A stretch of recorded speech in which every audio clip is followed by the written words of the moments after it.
Hai teman-teman, perkenalkan nama saya Febianti Valencia dari G. Saya dari kelas pendidikan kimia B. Pada saat ini, saya akan menjelaskan materi baru, yaitu cara-cara atom memperoleh kestabilan. Dan tujuan pembelajaran pada saat ini, siswa diharapkan mampu menunjukkan secara teoritik cara-cara atom memperoleh kestabilan tersebut.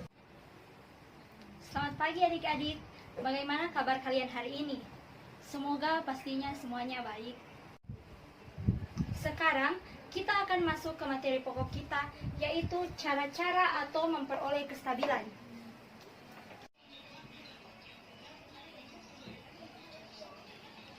Sebelum kita lanjut ke cara-cara atom memperoleh kestabilan, coba dari antara kalian, ada yang tahu atom itu apa? Ya, coba kamu. Ya, benar. Sekarang, ayo kita bahas bersama-sama apa itu atom. Ada beberapa gambaran atom menurut para ahli. Yang pertama, menurut Dalton, atom berupa bola pejal.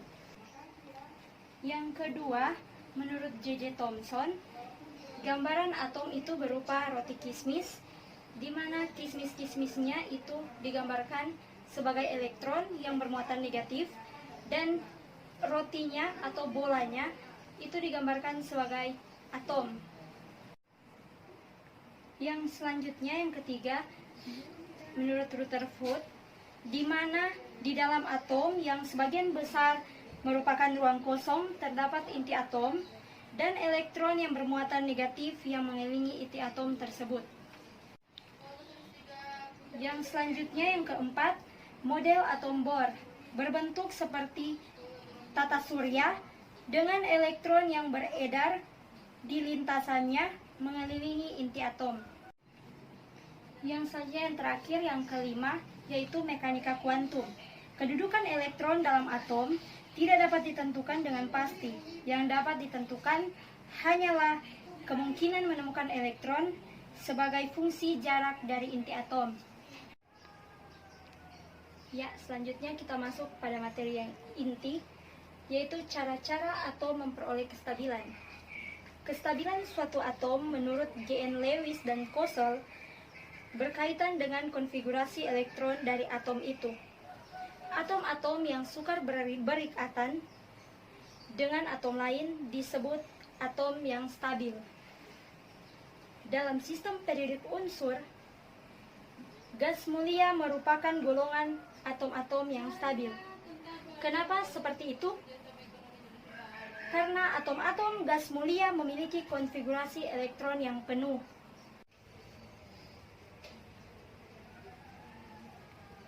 Konfigurasi atom akan stabil jika jumlah elektron keluarnya 2 atau duplet dan 8 atau oktet, di mana contohnya pada unsur gas mulia helium atau pada atom-atom gas mulia lainnya. Nah, adik-adik, kita lihat konfigurasi unsur gas mulia. Ini dia, ada helium, neon, argon, kripton, xenon.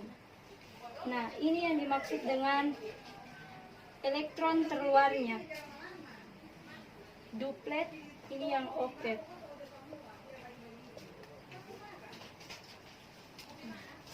Ini sudah bisa dipahami. Jika ada pertanyaan, silakan.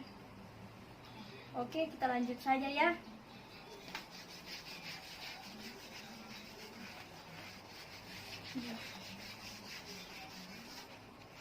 Nah, adik-adik, untuk mencapai kestabilan dapat dilakukan dengan dua cara.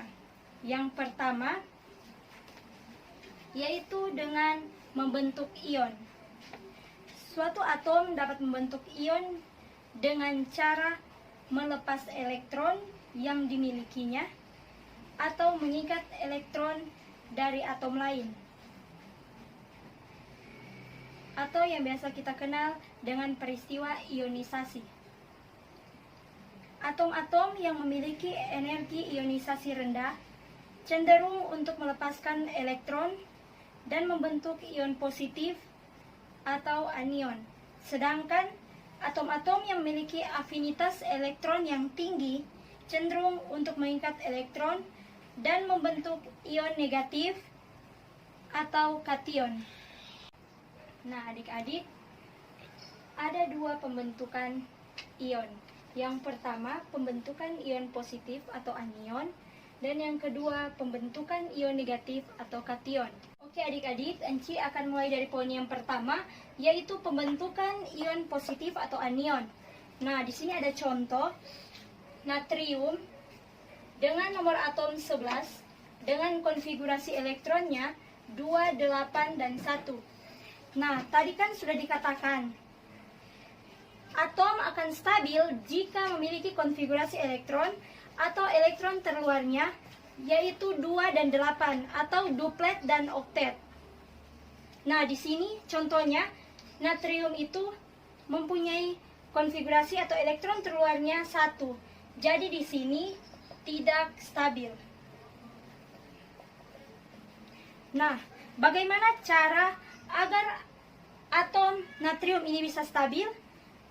Agar atom natrium ini bisa stabil, natrium harus melepas satu elektron yang dimilikinya. Jadi reaksinya akan jadi seperti ini.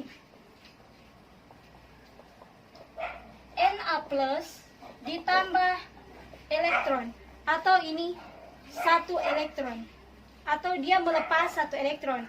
Bedanya lagi, jika dia menerima elektron, reaksinya tidak akan terjadi seperti ini. Jika atom natrium telah melepaskan satu elektronnya, dia akan menyerupai konfigurasi atom dari unsur gas mulia, yaitu neon dengan nomor atomnya 10 dengan konfigurasinya 2 dan 8. Dia akan menyerupai konfigurasi dari atom neon unsur gas mulia jika atom natrium melepas satu elektronnya.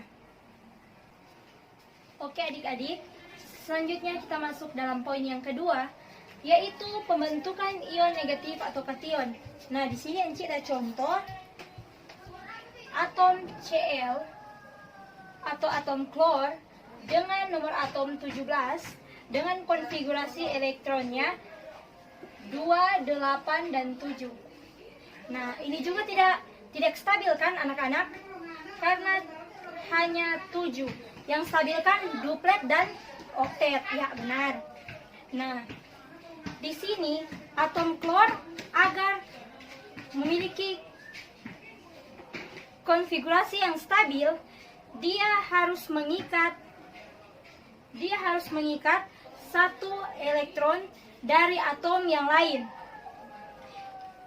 Nah, jadi setelah dia mengikat satu elektron dari atom yang lain, reaksi yang terbentuk akan jadi seperti ini.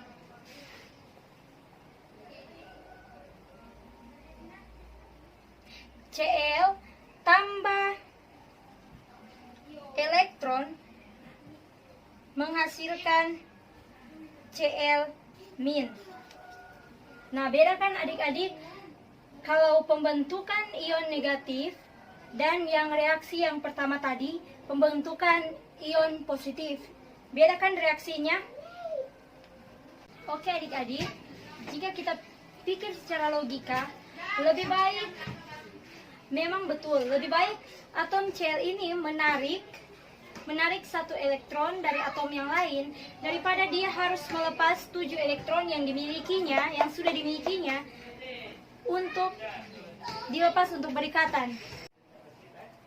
Ketika atom klor ini telah menarik satu elektron dari atom yang lain, dia akan menyerupai konfigurasi unsur gas mulia, yaitu atom argon dengan konfigurasinya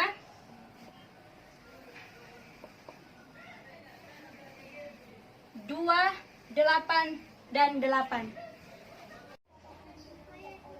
Oke adik-adik, sekarang kita masuk pada cara yang kedua, yaitu pemakaian atom secara bersamaan. Atom-atom yang sukar membentuk ion akan cenderung membentuk pasangan elektron yang digunakan secara bersama-sama. Pasangan elektron yang dibentuk oleh atom yang berikatan dapat berasal dari kedua atom yang bergabung atau dari salah satu atom. Nah, adik-adik perhatikan di sini contohnya ikatan ion pada NaCl. Nah, Na kan nomor atomnya 11. Konfigurasi elektronnya 2, 8, dan 1. Nah, kalau Cl dengan nomor atomnya 17 dengan konfigurasi elektronnya 2, 8, dan 7, Na ini adik-adik, dia cenderung melepas elektron. Nah, jadi Na menjadi Na+, karena dia telah melepas satu elektron. Sedangkan Cl ini dia cenderung mengikat, dan Cl ini menjadi Cl- karena Cl ini kekurangan satu elektron untuk mencapai kestabilannya. Dan membentuk Na plus karena dia telah melepas satu elektron. Sedangkan Cl menjadi Cl- karena dia di sini kekurangan satu elektron dan dia menarik satu elektron dari atom yang lain. Nah, adik-adik, kita lihat di sini reaksi antara NaCl. Di sini Na dan Cl bergabung membentuk satu pasangan elektron yang digunakan secara bersamaan. Oke adik-adik, dengan tadi Enci sudah tampilkan gambar dan segala penjelasan pada siang hari ini. Pelajaran kita tutup dulu sampai di sini. Enci harap semuanya bisa memahami dan mengerti, dan Enci harap juga bisa dipelajari di rumah masing-masing agar pertemuan berikutnya bisa lebih baik dari hari ini. Nah, oke. Selamat siang teman-teman. Sekian dulu pembelajaran hari ini. Dadah.